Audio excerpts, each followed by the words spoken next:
2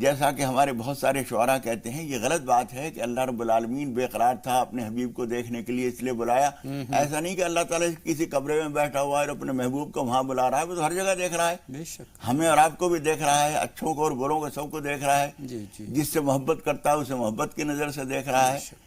اصل چیز نہ تو یہ تھی کہ حضور اکرم صلی اللہ علیہ وسلم اللہ کو دیکھنے گئے تھے, اور نہ یہ بات تھی کہ اللہ تعالیٰ نے حضور اکرم صلی اللہ علیہ وسلم کو دیکھنا چاہا تھا اس لیے بلایا تھا, بلکہ بات اصل میں یہ تھی کہ وہ مناظر جن کی تعلیم حضور اکرم صلی اللہ علیہ وسلم نے سارے انسانوں کو دی, اس بات کو بہت دھیان سے سمجھ لیجئے کہ جو آدمی دوسروں کو علم دے رہا ہے, علم لینے والوں کے مقابلے میں اس کا علم زیادہ اعلیٰ اور زیادہ یقینی ہونا چاہیے. بے شک, بے شک. ہم کو جو حضور اکرم صلی اللہ علیہ وسلم نے باتیں بتائیں وہ ہمارے کانوں نے سنی, ہماری آنکھوں نے کتابوں میں پڑھی, لیکن حضور اکرم صلی اللہ علیہ وسلم نے جو بات ہمیں بتائیں آپ کو حق الیقین اور عین الیقین دینا تھا.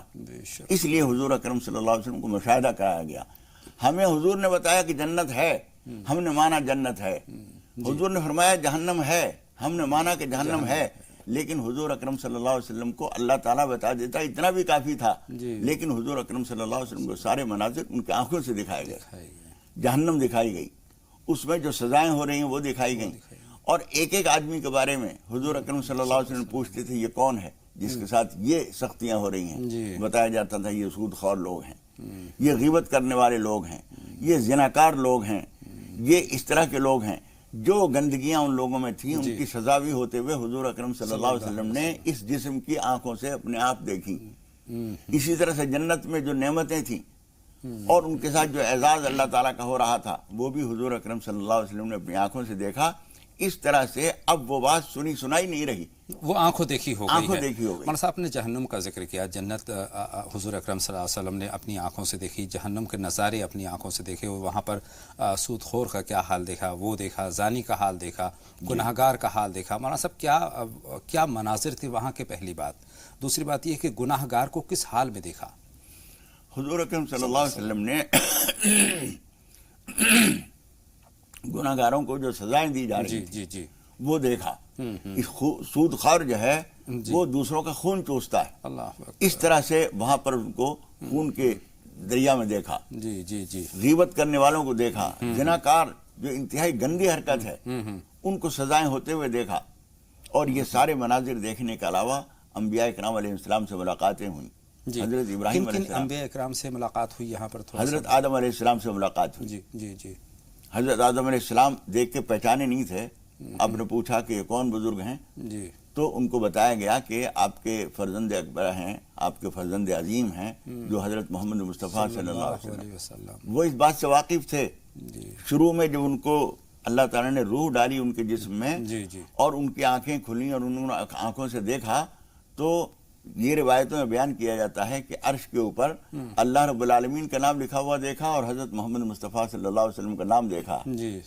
تو حضرت آدم علیہ السلام سمجھ گئے کہ جس ہستی کا نام اللہ رب العالمین کے نام کے ساتھ میں لکھا ہوا ہے یقیناً بہت عظیم ہستی ہے. اب وہ اس بات سے واقف تھے, یہی وہ ہستی ہیں جن کو میں اس وقت ان کا نام دیکھ چکا تھا. تو حضرت آدم علیہ السلام خوش ہوئے, اور حضور اکرم صلی اللہ علیہ وسلم کے چونکہ وہ جد ہیں, دادا ہیں آپ کے, انہوں نے بھی اس حیثیت سے ان کو سلام کیا اور انہوں نے جواب دیا. اس کے علاوہ حضرت ابراہیم علیہ السلام بھی جلیل القدر انبیاء کرام میں ہیں. حضرت آدم علیہ السلام, حضرت آدم علیہ السلام تو سب کے دادا باپ ہیں. حضرت ابراہیم علیہ السلام بھی چونکہ حضور اکرم صلی اللہ علیہ وسلم کے اجداد میں آتے ہیں, حضرت اسماعیل اور اسحاق کے والد ہیں, تو وہ بھی حضور اکرم صلی اللہ علیہ وسلم کے آباء میں ہیں, اجداد میں ہیں, شامل ہیں. ان کو بھی سلام کیا, ان سے ملاقاتیں ہوئیں. حضرت عیسیٰ علیہ السلام سے ملاقات ہوئی, حضرت موسیٰ علیہ السلام سے ملاقات ہوئی. اور وہ جو ہم نے ایک مرتبہ تحیات کے بارے میں ذکر کیا تھا, وہ میں بتا دوں اپنے ناظرین کو کہ اللہ رب العالمین کے قریب ترین جو مقام مناسب ہو سکتا تھا آپ کے لیے, وہاں پہنچنے کے بعد اللہ رب العالمین کو جو سلام ہوتا ہے وہ السلام علیکم نہیں ہوتا. ہم آپس میں ایک دوسرے کو سلام کرتے ہیں تو السلام علیکم کہتے ہیں. جب اللہ رب العالمین کو حضور اکرم صلی اللہ علیہ وسلم نے سلام کیا تو آپ نے فرمایا التحیات, تحیہ بھی سلام ہی کو کہتے ہیں. سورہ 5ویں پارے میں ایک جگہ اللہ تعالیٰ نے فرمایا وَإِذَا حُيِّيتُمْ بِتَحِيَّةٍ, جب تمہیں کوئی سلام کرے فَحَيُّوا بِأَحْسَنَ مِنْهَا أَوْ رُدُّوهَا, تو تم ویسے ہی سلام کرو یا اس سے بہتر سلام کا جواب دو. تو تحیہ بھی سلام ہی کو کہتے ہیں. لیکن اللہ رب العالمین کے لیے سلام کا لفظ نہیں بلکہ تحیہ کا لفظ بولا جاتا ہے. تو حضور اکرم صلی اللہ علیہ وسلم نے التحیات للہ جی والصلوات والطیبات یہ الفاظ ادا کیے اللہ رب العالمین کی بارگاہ میں سلام پیش کرنے کے لیے. سبحان اللہ. ادھر سے حضور اکرم صلی اللہ علیہ وسلم کو جو جواب ملا وہ التحیات نہیں تھا. جی ادھر سے اللہ تعالیٰ نے فرمایا السلام علیک ایھا النبی ورحمۃ اللہ وبرکاتہ. آپ کے اوپر سلامتی ہو اے نبی اور اللہ تعالیٰ کی درود اور برکتیں اور سلام یہ نازل ہو. سبحان اللہ سبحان اللہ. السلام علیک ایھا النبی ورحمۃ اللہ وبرکاتہ. اس کے بعد حضور اکرم صلی اللہ علیہ وسلم نے یہ سلام لیا اپنے لیے بھی اور ساری امت کے لیے. السلام علینا وعلی عباد اللہ الصالحین. ہمارے اوپر بھی سلامتی ہو اور اللہ کے نیک بندوں کے اوپر بھی سلامتی ہو. السلام علینا وعلی عباد اللہ الصالحین. اس کے بعد پھر اشہد ان لا الہ الا اللہ اس کا نمبر آتا ہے. یہ گویا مکالمہ ہوا تھا جس کو اللہ رب العالمین نے حضور اکرم صلی اللہ علیہ وسلم کی تعلیم کے مطابق ہمیں نماز کا حصہ بنایا. نماز کا حصہ. جی ہم بھی جس طرح سے حضور اکرم صلی اللہ علیہ وسلم وہاں پہنچنے کے بعد پھر یہ دعا سلام ہوئی ہے اور یہ مکالمہ ہوا ہے, ہم بھی نماز کی کم سے کم جب 2 رکعت 4 رکعت پڑھ لیتے ہیں اس کے بعد ہی ہم بھی یہ کہتے ہیں. اس لیے کہ کہا یہ گیا ہے کہ الصلاۃ معراج المومنین, نماز بھی مومنین کے لیے معراج سے معراج ہے, یہ ہوتا ہے. لیکن نماز جو ہے معراج ہے. جب ہم معراج کا ایک حصہ طے کر لیتے ہیں اور سلام پھرنے والا ہوتا ہے 2 رکعت پہ ہو یا 4 رکعت پہ ہو, اس کے بعد ہم بھی التحیات پڑھتے ہیں. گویا ہم بھی معراج کا ایک سفر اس کی نقل سے ہی, حالانکہ ہم غائب دماغی سے پڑھتے ہیں جو کچھ بھی کرتے ہیں, لیکن بہرحال وہ ایک نقل ہے اور اعلیٰ چیز کی نقل بھی بہت بڑی چیز ہوتی ہے. ذہن میں یہ چیز ہو تو اور اچھا ہے نماز یہ کیفیات ہوتی ہیں تو آدمی کو خشوع خضوع حاصل ہوتا ہے. بعض بزرگوں نے جب پوچھا کسی اپنے بڑے سے کہ حضور نماز میں خشوع خضوع کیسے حاصل ہو, دماغ تو ادھر ادھر لگا رہتا ہے, جس چیز سے ہم نکل کے آئے ہیں اس میں لگا ہوا ہے, پھر جس میں جا کے لگیں گے وہ دماغ میں ہے. تو انہوں نے یہی بتایا کہ جو چیزیں نماز میں پڑھتے ہو اس کا معنی کا دھیان کرتے رہو, اپنے آپ وہ آپ کا دھیان لگ جائے گا. جب دھیان اپنے آپ اس میں آئے گا تو جب ہم وہ ان چیزوں کو یاد کریں گے تو وہ چیز اپنے آپ آ جائے گی, تو دوسری چیزیں اپنے آپ نکل جائیں گی. مولانا صاحب نماز کی فرضیت کے تعلق سے میں جاننا چاہتا ہوں کہ نماز کی فرضیت یہ خاص مرحلہ ہے اس کا. اس وقت میں چونکہ اللہ رب العالمین سے حضور اکرم صلی اللہ علیہ وسلم ایک خاص مقام پر بہت قریب ہوئے ہیں, تو وہاں پر اللہ تعالیٰ نے حضور اکرم صلی اللہ علیہ وسلم کو نماز عطا فرمائی. اور نماز جو شروع میں دی گئی وہ 50 وقت کی تھی. حضور اکرم صلی اللہ علیہ وسلم تو خود فرما چکے ہیں جعلت قرۃ عینی فی الصلاۃ, میری آنکھوں کی ٹھنڈک نماز میں ہے. بے شک. تو جس ہستی کو ایک نعمت مل رہی ہے جو اس کی آنکھوں کی ٹھنڈک ہے, اس کو تو 50 ملے تو خوش اور 100 ملے تو اور زیادہ خوش.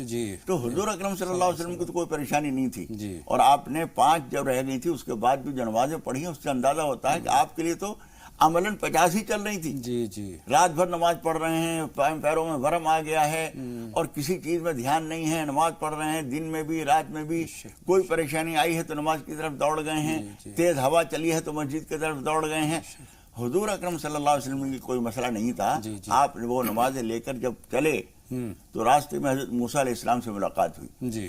میں یہ بات عرض کر دوں کہ حضور اکرم صلی اللہ علیہ وسلم نے ہماری امت کو بنی اسرائیل کے ساتھ بہت مشابہ فرمایا ہے. بہت ساری حدیثوں میں یہ بات بتائی گئی ہے کہ تم اور بنی اسرائیل حذو النعل بالنعل, جس طرح سے ایک جوتا دوسرے جوتے کے بالکل مطابق ہوتا ہے اس طرح سے مطابقت کرو گے تم. جو کچھ انہوں نے کیا ہے وہ تم بھی کرو گے. تو چونکہ ان کی مطابقت بہت زیادہ تھی تو حضرت موسیٰ علیہ السلام اس معنی کر زیادہ واقف تھے اور اپنی امت کو دیکھ چکے تھے, اور حضور اکرم صلی اللہ علیہ وسلم فرما چکے ہیں کہ جو حالات ان کے ہوئے وہ تمہارے ہوں گے. اس لیے حضرت موسیٰ علیہ السلام جب خوش آ رہے تھے حضور اکرم صلی اللہ علیہ وسلم تو انہوں نے پوچھا کہ بہت خوش نظر آ رہے ہیں, کیا تحفہ ملا؟ تو حضور اکرم صلی اللہ علیہ وسلم نے فرمایا کہ نماز ملی ہے. نماز واقعتاً عظیم تحفہ ہے. بے شک. ہم جس کھانے کا شوقین آدمی ہو اسے اگر اچھے کھانے مل جائیں تو بہت خوش ہوتا ہے, نہال ہو جاتا ہے. روح کی تسکین جو ہے وہ اسی چیز سے ہوتی ہے. روح کی غذا نماز ہے, پسندیدہ چیز جس کے اندر پڑھنے کی چیزیں بھی ہیں, جس کے اندر سجدہ بھی ہے, جس کے اندر رکوع بھی ہے, جس کے اندر قیام بھی ہے. وہ ایک کامل غذا ہے روح کے لیے. بے شک. حضور اکرم صلی اللہ علیہ وسلم جب خوش لے کر آ رہے تھے تو حضرت موسیٰ علیہ السلام نے پوچھا کہ کیا تحفہ ملا؟ حضور اکرم صلی اللہ علیہ وسلم نے بتایا کہ 50 نمازیں ملی ہیں. حضرت موسیٰ علیہ السلام نے فرمایا کہ میں تجربہ کر چکا ہوں بنی اسرائیل کا، یہ لوگ آپ کی امتی بھی 50 نماز نہیں پڑھ سکیں گے، جی آپ درخواست کیجئے اور کم کرائیے۔ حضور اکرم صلی اللہ علیہ وسلم نے پھر جا کر درخواست کی، اللہ رب العالمین نے 10 کم کر دی، 40 کر دی، 40 ہو گئیں، 40 لے کر آ رہے تھے۔ جی حضرت موسیٰ علیہ السلام نے پوچھا کیا رہا؟ آپ نے بتایا کہ 40 ہو گئی ہیں۔ انہوں نے عرض کیا کہ اب بھی زیادہ ہیں اور کم کرائیے۔ اس طرح سے کئی مرتبہ جانے آنے میں جب 5 رہ گئیں، حضرت موسیٰ علیہ السلام نے اس وقت بھی کہا تھا اور انہوں نے صحیح کہا تھا۔ ہمارے نمازیوں کو بھی 5 نمازیں پڑھنا بھی مشکل ہو جاتا ہے۔ بہت سارے لوگ جب ہم پوچھتے ہیں ان سے اور ہم پوچھتے ہیں نماز پڑھتے ہو؟ جو یہاں پڑھتے ہیں۔ میں پوچھتا ہوں کتنی؟ تو 5 کہنے والے بہت سارے لوگ نہیں ہوتے، بہت کم ہوتے ہیں، صحیح فرمایا۔ اس لیے کہ فجر کی نماز جو ہے سوتے میں گزر جاتی ہے، دوپہر کی نماز ظہر کی عصر کی کاموں میں مصروف رہ کے غائب ہو جاتی ہے، عشاء کی نماز اگر تھکے ہارے آئے ہیں تو کھانا وانا کھا کے بیٹھے اور لیٹے اور اینڈ گئے یوں رہ جاتی ہے۔ تو حضور اکرم صلی اللہ علیہ وسلم کو حضرت موسیٰ علیہ السلام نے توجہ دلائی تھی کہ اور کم کیجئے، لیکن اللہ رب العالمین سے حضور اکرم صلی اللہ علیہ وسلم نے فرمایا کہ مجھے شرم آتی ہے 50 کہاں اور 5 کہاں، تو اس لیے اب میں اس سے زیادہ کہتے ہوئے مجھے بھاری پڑ رہا ہے۔ لیکن اللہ رب العالمین نے فرمایا ہن خمسون وہن خمسون، یہ 5 ہیں لیکن یہ 50 ہی ہیں۔ تعداد دیکھنے میں 5 ہے لیکن اجر و ثواب کے لحاظ سے یہ 50 ہیں۔ اس لیے قرآن مجید میں یہ بات فرمائی گئی ہے کہ الحسنۃ بعشر امثالہا، من جاء بالحسنۃ فلہ عشر امثالہا، جو ایک نیکی کرے گا اس کو 10 گنا ملے گا۔ اور حضور اکرم صلی اللہ علیہ وسلم کی احادیث سے بھی یہ بات معلوم ہوتی ہے کہ ایک نیکی کا درجہ 10 گنا دیا جاتا ہے اجر، اس لحاظ سے یہ 50 ہی ہیں اجر و ثواب کے لحاظ۔ نماز آنکھوں کی ٹھنڈک ہے، نماز اچھائی کی طرف لے جایا کرتی ہے، برائی سے روکا کرتی ہے، لیکن ایک جملہ مولانا صاحب میں عام طور پر جو سنتا ہوں وہ میں آپ کی حضور پیش کرتا ہوں، اس پر آپ جو فرمانا چاہیں فرمائیں۔ مطلب ایک طرح سے ایک سبق والی بات ہے کہ روزے بخشوانے گئے تھے، نماز گلے پڑ گئی، کتنا معیوب ہے یہ جملہ، عام طور پر لوگ کہہ دیا کرتے ہیں۔ ہاں، یہ جملہ کئی لحاظ سے بہت غلط ہے، بہت خراب ہے۔ پہلی بات تو یہ ہے کہ نماز بخشوانے کون گیا؟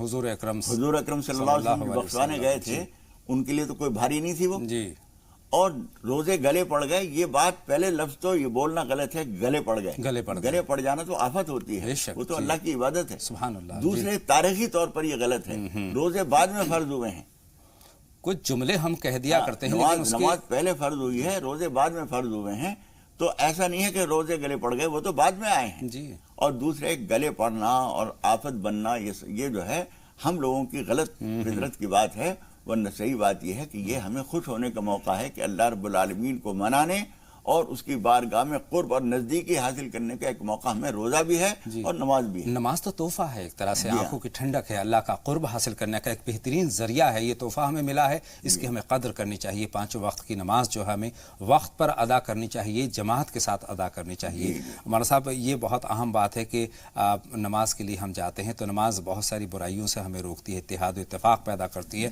کچھ پیغام کی بات کرتے ہیں، کچھ سبق کی بات کرتے ہیں۔ آپ نے جہنم کے کچھ مناظر کا مولانا صاحب ذکر کیا تھا، جیسے سود خور کے آپ نے منع کا ذکر کیا تھا کہ اس کو اس حالت میں دکھایا گیا، زنا خور کا ذکر کیا۔ مولانا صاحب ذرا سا، چونکہ آج دور حاضر میں اس کی بہت اشد ضرورت ہے، آج ہم کس طرف جا رہے ہیں؟ آج یہ تمام تر برائیاں ہم میں شامل ہوتی جا رہی ہیں، چاہے سود خوری ہو، سود کا لین دین ہو، گناہوں کا ایک لمبی فہرست ہے، زنا خوری ہے، بہت ساری چیزیں ہیں۔ مولانا صاحب، تو اس پر آپ کا بیان چاہیے مجھے۔ دیکھیے، پہلی بات تو یہ ہے کہ حضور اکرم صلی اللہ علیہ وسلم نے جو کچھ بھی ہمیں عطا فرمایا، قرآن مجید کا حکم یہ ہے ما آتاکم الرسول فخذوہ وما نہاکم عنہ فانتہوا۔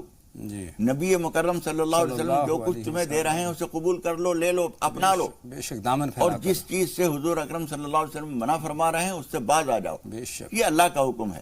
اور حضور اکرم صلی اللہ علیہ وسلم جو کچھ فرما رہے ہیں وہ اللہ کا فرمان ہے۔ اس لیے زمانہ کچھ بھی بدل جائے، حالات کچھ بھی ہو جائیں، گندگی کتنی بھی پھیل جائے، آپ اندازہ کیجئے کتنی گندگی دنیا میں پھیل رہی ہے کھانے پینے میں، لیکن ہم گندی چیز کھانے کے لیے تیار نہیں ہے نا۔ صاف چیز تلاش کر کے کھاتے ہیں، اچھا کپڑا تلاش کر کے پہنتے ہیں، گندے خراب کپڑے بھی مارکیٹ میں مل رہے ہیں، ایک دفعہ دھل جائیں تو سکڑ کے آدھے رہ جائیں، ایسے بھی ملتے ہیں، لیکن ہم تلاش کر کے اچھی چیز تلاش کرتے ہیں، ڈھونڈتے ہیں۔ اسی طرح سے عمل ہو، کردار ہو، کریکٹر ہو، چیزیں ہیں، مشاغل ہیں، ہر چیز میں اچھا تلاش کیجیے. یہی پیغام ملتا ہے کہ ہم یہی پیغام اچھائیوں ہے کی طرف. حضور اکرم صلی اللہ علیہ وسلم کا. اور ایک بات اور بتا دوں, حضور اکرم صلی اللہ علیہ وسلم جب وہاں پر تشریف لائے تھے, بعض روایتوں کا تو کہنا یہ ہے کہ حضور اکرم صلی اللہ علیہ وسلم نے انبیاء کرام کو جو نماز پڑھائی تھی بیت المقدس میں, وہ جانے سے پہلے ہوئی تھی. لیکن راجح روایات جو ہیں وہ یہ ہیں کہ وہاں سے فارغ ہونے کے بعد جب آپ تشریف لائے ہیں تو بیت المقدس میں تمام انبیاء کرام کی روحیں آپ کے پاس ساتھ جمع ہوئیں, اور حضور اکرم صلی اللہ علیہ وسلم نے ان کو نماز پڑھائی, اور انہوں نے آپ کی اقتداء میں نماز پڑھی. اور یہ گویا ایک اعزاز تھا کہ سید الانبیاء ہی امام الانبیاء ہیں, اور حضور اکرم صلی اللہ علیہ وسلم کے پیچھے انہوں نے نماز پڑھی, اور اس کے بعد حضور اکرم صلی اللہ علیہ وسلم کو یہاں پہنچایا گیا. اور یہ پورا سفر, قرآن مجید میں ایک بات کہی گئی ہے کہ اللہ رب العالمین کے یہاں وَإِنَّ يَوْمًا عِنْدَ رَبِّكَ كَأَلْفَ سَنَةٍ مِّمَّا تَعُدُّونَ, تیرے رب کے یہاں کا ایک دن تمہارے حساب کے لحاظ سے 1000 سال کے برابر ہوتا ہے. صحیح بات ہے. اس لحاظ سے آپ دیکھیں گے تو کوئی تعجب کی بات نہیں ہے. حضور اکرم صلی اللہ علیہ وسلم سب کر کے جب آئے ہیں تو جو کنڈی ہلکی ہوئی چھوڑ کے گئے تھے وہ ابھی ٹھہری نہیں تھی, اور بستر کی گرمی ختم نہیں ہوئی تھی. بے شک بیچ میں سارا سفر ہو گیا تھا. اور مولانا صاحب اس سفر سے ہمیں سیکھنے کی ضرورت ہے. تمام برائیوں سے ہمیں گریز کرنا ہے, ان سے پرہیز کرنا ہے, تمام اچھائیوں کی طرف گامزن ہونا. بہت مختصر بات تو یہی ہے کہ تمام اچھائیوں کو ہمیں اپنانا ہے, چونکہ حضور اکرم صلی اللہ علیہ وسلم نے یہی پیغام ہمیں دیا ہے. 2 کالر ہیں, ان سے بات کرتے ہیں. فہیم صاحب مراد آباد سے فون کر رہے ہیں, اور اس کے علاوہ خلیل صاحب پونہ سے سوال پوچھنا چاہتے ہیں. فہیم صاحب پہلے آپ بتا دیں آپ کیا جاننا چاہتے ہیں. جی السلام علیکم. وعلیکم آج کا کل کا ٹاپک بہت ہی اچھا لگا ہمیں, اور بہت ہی مزہ آیا. ہم یہ جاننا چاہتے ہیں کہ مطلب جنت میں اللہ تعالیٰ نے کیا کیا نعمتیں دکھائی جس کو جنت نصیب ہوئی ہیں. اور دوسرا سوال ہمارا یہ تھا کہ مطلب اسی کے مطابق جیسے نمازیں پہلے کے نبیوں پر مطلب فرض نہیں ہوتی ہے, وہ نہیں پڑھتے تھے نماز. ٹھیک ہے, نبیوں پر فرض تھے. ٹھیک ہے, خلیل صاحب سے بات کرتے ہیں. خلیل صاحب فرمائیں. خلیل صاحب خیر مقدم, آپ کا راہ نجات میں سوال پوچھیں. السلام علیکم. وعلیکم السلام ورحمۃ اللہ. فرمائیں خلیل صاحب, کیا سوال ہے. موضوع سے ہٹ کر تھوڑا سا میں ایک سوال کر رہا ہوں. جی فرمائیں. جی, ایک لڑکی جو ہے شادی شدہ, جی, اور شادی کے بعد میں فوراً ایک 15-20 دن کے بعد جی, آپ کی بات ہم تک نہیں پہنچ رہی ہے خلیل صاحب. ٹی وی کی آواز بند کر دیں اور اس کے بعد سوال مکمل کریں. کھلا لے رہی ہے نہ تو طلاق لے رہی ہے. آپ کی بات مکمل. ضمن میں ہمیں کیا کرنا چاہیے, پریشان ہو گئے ہیں. خلیل صاحب آپ کی آ بھی نہیں رہی ہے. آپ کا سوال مکمل طور پر ہم تک نہیں پہنچا ہے, دوبارہ سے اس کو دہرا دیں. ٹی وی کی آواز بند کر دیں. ٹی وی کی آواز بندی ہے. فرمائیں فرمائیں. 10-15 دن ہوئے ہیں ایک شادی کو لڑکی کی, اس کے بعد بتائیں. ہاں, اس کے بعد جو وہ لڑکی جو چلے گئی ہے مائکے, یہاں تمام جو ہے جائیداد وغیرہ سب جو دیکھ لینے کے بعد جو چلے گئی, تو اس کے بعد آنے کا نام ہی نہیں. حالانکہ جو ہے کچھ شرعی کمیٹی کے لوگوں کو بھی بٹھائی, کسی کا بھی ماننے کو تیار نہیں, اور وہ کورٹ کے کیسز وغیرہ ڈال کر پریشان کر رہے ہیں. نہ کھلا لے رہے ہیں نہ طلاق لے رہے ہیں. ایسی حالت میں ہمیں کیا کرنا چاہیے. بہت شکریہ, بہت اہم سوال ہے خلیل صاحب. جواب کے لیے کچھ لمحوں کا آپ کو انتظار کرنا ہوگا. 2 کالر موجود ہیں اپنے اپنے سوالات کے ساتھ, ان سے بات کرتے ہیں. شگفتہ صاحبہ مدھیہ پردیش سے ہماری فون لائن پر موجود ہیں. فرمائیں شگفتہ, کیا سوال ہے آپ کا. السلام علیکم. وعلیکم السلام بہن, فرمائیں. جی, آپ کی اس قیمتی رہنمائی کا بہت شکریہ مولانا صاحب کی. بہت اچھا بیان کرتے ہیں, بتاتے ہیں ہم لوگوں کو. یہ سوال پوچھنا تھا کہ ارحان کا نام, ارحان نام کا مطلب کیا ہے, اور بچوں کے لیے رشتوں کے لیے دعا کرانی تھی مولانا صاحب سے. بچیاں ہیں, ایک بیٹا ہے ایک بیٹی ہے میری. یہ بہت نیک رشتے مل جائے. میرا بچہ سروس میں ہے, بچی بھی پڑھی لکھی ہے, نیک ہے, بہت اچھی بچی. بہت اچھی بات ہے بہن, اور یہ اللہ کا ساتھ لینا بہت اچھی بات ہے. بہت شکریہ, آپ کے دونوں سوال ہم نے نوٹ کر لیے ہیں. لیکن ایک کالر ہماری اور موجود ہیں, ہماری بہن ادیبہ ہیں اس وقت دہرادون سے اپنے سوال کے ساتھ. بتائیں ادیبہ, آپ کیا جاننا چاہتی ہیں. ادیبہ اپنی ٹی وی کی آواز بند کر دیں اور سوال پوچھیں. ادیبہ صاحبہ ٹی وی کی آواز بند کر دیجئے اور سوال پوچھئے. آواز کم کرو. جی جی, بند کر دیجئے, کم نہیں بند کر دیجئے جب تک ہماری آپ کی بات چل رہی ہے. جی فرمائیں. جی بہن بتائیں ادیبہ. جی السلام علیکم. وعلیکم السلام بہن, بتائیں کیا سوال ہے. وہ ابا جی کے ہمارے شوہر کی طبیعت خراب ہے، 10 سال ہو گئے ان کو بیمار ہوتے ہوئے، گٹھیا بائی ہے ان کو، اور گٹھیا کا بھی درد ہوتا ہے اور ویسے بھی اوپرالو بھی حساب ہے ان کا۔ ٹھیک ہے بہن، مولانا صاحب یہیں سے اپنی بات کا آغاز کرتے ہیں۔ دیکھیے اوپری کا جو شبہ ہے ان کو، اس کے لیے اگر یہ پروگرام دیکھتی ہوں گی تو یہ اس طرح کے مسائل بہت آتے ہیں، اس کے لیے سورہ بقرہ پڑھنا بہت مفید ہے، آیت الکرسی، سورہ فلق، سورہ ناس، الحمد شریف، یہ چیزیں پڑھنا بہت مفید ہے اس کے لیے۔ اور اگر ایسا واقعی کوئی چیز ہے تو ان کو اذان بھی کہلوانی چاہیے اپنے گھر میں 3 دن تک، صبح شام دھیمی آواز میں، جو گھر کے اندر رہے اتنی آواز میں اذان کہلوائیں، اور پانی پر یہ صورتیں پڑھ کر دم کر کے پلائیں، انشاءاللہ تعالی فائدہ ہوگا انشاءاللہ تعالی۔ مولانا صاحب کل کا ایک سوال ہمارے پاس قرض ہے، ہم چاہتے ہیں کہ پہلے اس پر بھی بات کریں۔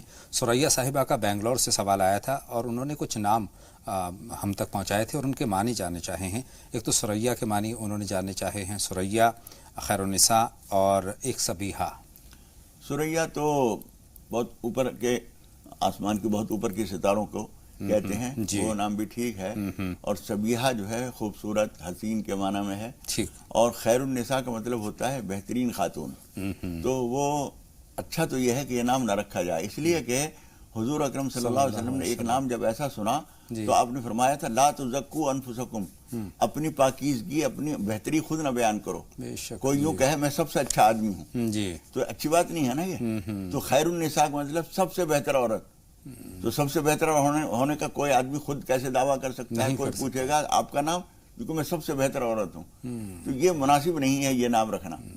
چلیے شگفتہ بہن کا سوال بھی آج ایک نام کے حوالے سے ہے، اس لیے میں پوچھنا چاہتا ہوں، ارحان کے انہوں نے معنی جاننے چاہیے۔ ارحان کے بارے میں ہم نہیں کہہ سکتے کیا لفظ ہے یہ اور کس زبان کا ہے، اس لیے کہ شکل تو نظر آ رہی ہے کہ عربی کا لفظ ہے، لیکن ارحان جو ہے عربی میں کوئی معنی، جہاں تک میں معلوم ہے، کوئی معنی نہیں ہے اس کے۔ دوسرا انہوں نے رشتوں کے تعلق سے دعا کے لیے کہا ہے، رشتوں کے لیے ہم دعا کرتے ہیں، اللہ تعالیٰ ان کے بچوں کو اچھے رشتے عطا فرمائے، دلہن بھی بہت اچھی آئے جو ان کے لیے اور ان کے خاندان کے لیے راحت کا ذریعہ ہو، اور بچی کو بھی اللہ تعالیٰ اچھی سسرال عطا فرمائے۔ ایک انہوں نے یہ کیا عمل کریں اس تعلق سے بھی جاننا اس کے لیے ان دونوں کے لیے چاہیے یہ بچے بھی پڑھیں اور ان کی والدہ بھی پڑھیں۔ عشاء کی نماز کے فرضوں کا سلام پھیرنے کے بعد 93 نمبر کی صورت ہے قرآن مجید میں وَالضُّحَىٰ وَاللَّيْلِ إِذَا سَجَىٰ، پوری صورت 21 مرتبہ پڑھ کر اللہ تعالیٰ سے اچھے رشتے کے لیے دعا کریں۔ مولانا صاحب 2 کالر ہماری فون لائن پر آ چکے ہیں، ان سے ہم بات کرتے ہیں۔ سنبھل سے اختر صاحب ہیں اور اظہر صاحب خرجہ سے سوال پوچھنا چاہتے ہیں۔ خیر مقدم آپ کا اظہر صاحب، سوال پوچھیں۔ السلام علیکم۔ وعلیکم السلام اظہر صاحب، فرمائیں کیا جاننا چاہتے ہیں؟ اللہ تعالیٰ آپ کو جزاک فرمائے گا۔ آمین آمین اور بہت اچھا پروگرام ہے، ہم آپ کا بہت صبح سے دل سے دیکھتے ہیں آپ کا پروگرام، ماشاءاللہ بہت فائدہ ہے۔ جزاک اللہ، بہت شکریہ بھائی، اللہ آپ کو بھی خوش رکھے۔ جی بہت اللہ شکر۔ تو میں ایک آپ سے دعا کی درخواست ہے، ایک تو جی ضرور دعا کریں گے اللہ تعالیٰ۔ تھوڑا ایک تو کاروبار کے نہیں ہے کہ تھوڑا کاروبار دعا کرتے ہیں، کاروبار تھوڑا رک کے چلتا آ رہا تھا، کاروبار میں خیر و برکت کے تعلق سے۔ جی بھائی، مطلب 2 دن چلے گا، 2 دن چلے گا، پھر ایک دن رکاوٹ آ جاتی ہے۔ جی اظہر صاحب، آپ دونوں سوال ہم نے نوٹ کر لیے ہیں، ہم اختر صاحب سے اور بات کر لیں، سنبھل سے ہمیں فون کر رہے ہیں۔ فرمائیں اختر صاحب، آپ کا سوال کیا ہے؟ السلام علیکم۔ وعلیکم السلام، خیر مقدم آپ کا اختر صاحب۔ میرا سوال یہ ہے مولانا سے، تو میں نے ایک منت مانگی تھی، میرا فلاں کام ہو جائے تو میں اللہ کی راہ میں بکرا قربان کروں گا، تو وہ میرا کام ہو گیا، ماشاءاللہ وہ کام ہو گیا۔ اب میں نے چیز معلوم کرا تو میں نے کہا کہ ایسا بکرا نہ کرتے، اس کی مفتی رقم کسی کو دے دو غریب کو اور اس سے کام آ جائے گی، اس سے یہ صحیح ہے، ایسا کر سکتے ہیں؟ بہت شکریہ، ہم تو اس بات کی ستائش کرتے ہیں کہ آپ اتنی باریکیوں پر نظر رکھ رہے ہیں۔ مولانا صاحب کی کیا رہنمائی ہے، فوراً آپ تک پہنچ رہی ہے؟ دیکھیے بکرا کرنا جیسے بولا ہے اسی طرح سے منت کو پورا کرنا ضروری ہوتا ہے، جی آپ اسی طرح سے کیجئے، اور غربا مساکین کو آخر وہ جو پیسے دیے جائیں گے وہ بھی کسی کے کام آئیں گے، اور گوشت بھی جب آپ کسی کو دیں گے تو وہ پھینک تو دے گا نہیں، بالکل وہ بھی کھائے گا، استعمال ہوگا. جس طرح پیسے کام آ رہے ہیں، گوشت بھی کام آ رہا ہے. تو اس کی کوئی وجہ نہیں ہے کہ ہم اس کو جو کچھ ہم نے جو بولا ہے اس کو تبدیل کر دیں. یہ ٹھیک نہیں ہے. جیسا بولا ہے اسی طرح سے کی تبدیل نہ کریں. بکرا بولا ہے، بکرے کی نیت کی ہے تو بکرا ہی ان کو کرنا چاہیے، اور اس میں اضافی طور پر کچھ کر دیں وہ دوسری بات، وہ ان کی مرضی ہے. بہرحال اختر صاحب کو اپنے سوال کا جواب پہنچ چکا ہے. اب ہم اظہر صاحب کے سوال کی بات کریں گے، کاروبار میں خیر و برکت کے تعلق سے. دیکھیے، کاروبار میں خیر و برکت کے لیے ایک تو آپ استغفار کثرت سے پڑھا کریں. استغفار کا کاروبار سے بہت گہرا تعلق ہے. دوسرے، بعض بزرگوں سے ہم نے ایک چیز سنی ہے، دیکھی ہے، اور بہت سارے لوگوں کو ہم نے بھی بتائی ہے. روزانہ جو کچھ آمدنی آپ کو ہو رہی ہے اس میں سے جتنی آپ کی ہمت ہے 1%، 2%، 5% نکال کر ایک طرف الگ ڈبہ بنا لیجئے، اس میں ڈالتے جائیے اور اسے کسی کار خیر میں لگائیے. وہ کوئی صدقہ نہیں ہوگا، وہ کوئی زکوٰۃ نہیں ہوگی. مسجد میں بھی دے سکتے ہیں، غریبوں کو بھی دے سکتے ہیں، کسی پردیسی مسافر کی بھی مدد کر سکتے ہیں، کسی غریب کی بچی کی شادی میں بھی دے سکتے ہیں. یہ کام کر لیا کیجئے. پرسنٹیج کے حساب سے یہ ہوتا ہے کہ ہر روپے میں سے ایک پیسہ نکل جاتا ہے، ہر 100 کے نوٹ میں سے ایک نکل جاتا ہے. اس لیے اسے تھوڑا سا روزانہ نکال کے ڈال دیا کیجئے، خیر و برکت کے لیے بہت. اور ہم سوچتے ہیں کہ 1 روپیہ کم ہو جائے گا، 10 روپے کم ہو جائیں گے، 100 روپے چلے جائیں گے، لیکن وہ 100 روپے کتنے لے کر آئیں گے یہ آپ اندازہ نہیں لگا فرماتے ہیں ما نقص مال من صدقۃ. جی، صدقے سے مال کبھی بھی نہیں کم ہوتا. حضور اکرم صلی اللہ علیہ وسلم فرماتے ہیں 3 باتیں ایسی ہیں جن کو میں قسم کھا کے کہتا ہوں. جی، ان میں سے ایک بات یہ بھی ہے کہ صدقے سے مال کم نہیں ہوتا. ہمارے کیلکولیشن میں 100 کے نوٹ میں سے 5 روپے نکال دیے 95 رہ جائیں گے، 95 رہ گئے. لیکن حضور اکرم صلی اللہ علیہ وسلم فرماتے ہیں کہ یہ 5 کم نہیں ہوئے، بہت بڑھ گیا. بے شک. اور ساتھ میں یہ ہے کہ آپ کے مال کی، آپ کی جان کی تحفظ ہو جاتی ہے. جی، ندیم صاحب بجنور سے ہماری فون لائن پر ہیں. بتائیں ندیم صاحب کیا سوال ہے؟ السلام علیکم ورحمۃ اللہ وبرکاتہ. وعلیکم السلام ورحمۃ اللہ. جی، آپ کا پروگرام مسلسل سبھی لوگ گھر کے ہمارے دیکھتے ہیں. ہم بے حد ماشاء اللہ بہت اچھا پروگرام ہے، بڑی رہنمائی ملتی ہے. ہم لوگوں کو جو ہے ایک نئی زندگی ملی ہے. ہماری ادنا سی کوشش ہے ندیم صاحب کی اچھائی کی بات عام تک پہنچے، تمام تک پہنچے. جی، میرے 2 سوال ہیں خواب سے متعلق ہیں. میں نے ایک تو یہ دیکھا ہے قیامت کا دن دیکھا ہے، حساب کتاب کا دن، اور سبھی مذاہب کے لوگ اس کے اندر جمع ہیں. بہت جو لوگ جمع ہیں وہاں پر، اور ایک ندا آئی ہے اللہ اکبر کی، تو پھر سبھی لوگ رکوع میں چلے گئے ہیں.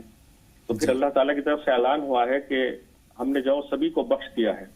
اس کے بارے میں، اور میں نے جنت کا وہ دیکھا ہے نظارہ، اللہ تعالیٰ نے کچھ حوریں اور یہ دکھائی ہیں. تو کیا ہم جیسے گناہگار لوگوں کو بھی اللہ تعالیٰ ایسی نظارے دکھا سکتا ہے؟ جنت کے باغات دیکھے ہیں، بہت سے ایسے مناظر دیکھے ہیں کہ بس بیان نہیں کر سکتے. سبحان اللہ. ندیم صاحب ایک خواب ہی رہنے دیجئے، اس پر مولانا صاحب کا ہم تفصیلی کیا تعبیر ہے، کیا رہنمائی ہے لیں گے. لیکن اس سے پہلے جاوید صاحب کا سوال ہمیں نوٹ کرنا ہے. ناگپور سے آپ نے فون کیا ہے، فرمائیں کیا سوال ہے آپ کا جاوید صاحب. خیر مقدم. السلام علیکم. وعلیکم السلام. ہم آپ کا استقبال کرتے ہیں. 2 نام کے معنی جاننا تھا. جی ضرور. ایک تو محمد سمیر اور ایک نیدا فاطمہ. ٹھیک ہے، آپ کا سوال بھی ہم نے نوٹ کر لیا ہے جاوید صاحب. لیکن بات کا آغاز ہمیں لگتا ہے کہ ندیم صاحب کے اہم سوال سے ہم کرتے ہیں، وہ جنت کے. جی جی جی جی. دیکھیے، یہ خواب آپ کا بہت مبارک ہے. ہر شخص کو خدا پاک نے ایک نیکی کا ایک خاص معیار پسند کیا ہے. جی جی. آپ نیکی کے جس معیار پر ہیں اس سے آگے بڑھنے کا آپ کو مشورہ دیا جا رہا ہے.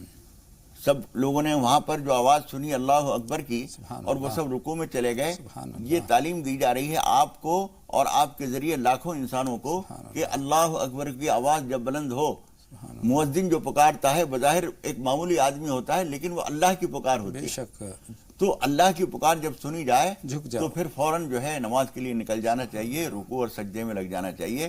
اور وہ جو مناظر آپ نے جنت کے دیکھے ہیں میرے بھائی، جہاں تک اپنی گندگیوں اور اس کا تعلق ہے تو کوئی بھی آدمی یہ دعویٰ نہیں کر سکتا کہ میں رب العالمین کی بارگاہ میں پیش ہونے کے قابل نماز پڑھتا ہوں.